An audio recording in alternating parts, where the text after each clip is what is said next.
প্রতিদিনের মতো রোববার সকাল ৯:১০টার দিকে সচিবালয়ে প্রধানমন্ত্রীর কার্যালয়ে আসেন সরকার প্রধান তারেক রহমান। দিনের শুরুতে প্রধানমন্ত্রীর সঙ্গে বৈঠক করেন দুর্যোগ ব্যবস্থাপনা ও ত্রাণ মন্ত্রণালয়ের মন্ত্রী, প্রতিমন্ত্রী ও সচিব। বৈঠক শেষে প্রধানমন্ত্রীর নির্দেশনা সাংবাদিকদের কাছে তুলে ধরেন দুর্যোগ ব্যবস্থাপনা ও ত্রাণ মন্ত্রী আসাদুল হাবিব দুলু।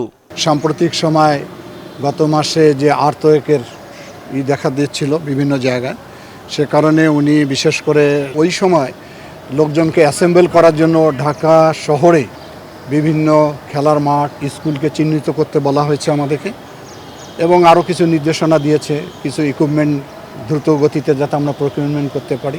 ১,০০,০০০ স্বেচ্ছাসেবক আমরা যেমন আমাদের কোস্টাল এরিয়ার মধ্যে আছে, একই আঙ্গিকে একই মডেলে আমরা ঢাকায় করব, সেটা নিয়ে আমরা কাজ শুরু করতে চাচ্ছি এখন। পরে প্রধানমন্ত্রীর সঙ্গে বৈঠক করেন বিদ্যুৎ, জ্বালানি ও খনিজ সম্পদ মন্ত্রী ইকবাল হাসান মাহমুদ টুকু। এদিন বৈঠকের বিষয়ে জানতে চাইলে কোনো কথা বলতে রাজি হননি বিদ্যুৎ মন্ত্রী। প্রাণ লাগছে, খুব খাচ্ছি, আরাম পাচ্ছি। প্রধানমন্ত্রী তারেক রহমানের সঙ্গে সাক্ষাৎ করেন পররাষ্ট্রমন্ত্রী ডক্টর খলিলুর রহমান ও পররাষ্ট্র বিষয়ক উপদেষ্টা ডক্টর হুমায়ুন কবির। পরে পররাষ্ট্র উপদেষ্টা সাংবাদিকদের জানান, বৈশ্বিক যে অস্থিরতা তৈরি হয়েছে তা সমাধান করতে হবে কূটনীতিক তৎপরতায়। উদ্ভূত পরিস্থিতিতে দেশে জ্বালানি সংকটের কোনো শঙ্কা নেই বলেও জানান তিনি। এই সংকটে আমরা আগেও দেখছি যে বিভিন্ন সময় কিছু এনার্জি রিলেটেড একটু ফ্লাকচুয়েশন হইতে পারে, বাট আমাদের মোটামুটি প্রস্তুতি ভালো এগুলোর জন্য। এগুলা নিয়ে কোনো তেমন শঙ্কিত কিছু নাই। আর আপনার মূলত হচ্ছে যে আমরা চাই এই ডিএসকেলেশন হোক, এই সমস্যার ডিপ্লোমাসির মাধ্যমে।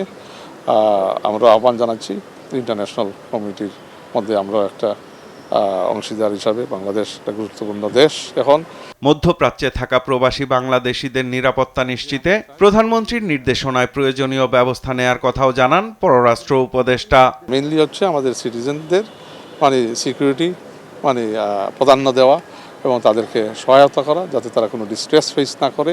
এবং যারা আমাদের স্ট্যান্ডার্ড প্যাসেঞ্জার আছেন, এখানে আমরা সহায়তা দিচ্ছি তাদেরকে, যেমন যারা বিভিন্ন কাজের জন্য যাচ্ছে, তাদের ভিসা হয়তো মেয়াদ এগুলো এক্সটেন্ড করা। তো আমরা ডিপ্লোম্যাটিক কমিটির সাথে আলাপ করছি যে দেশগুলো আছে যেখানে কাজে যাচ্ছেন আমাদের লোকজন।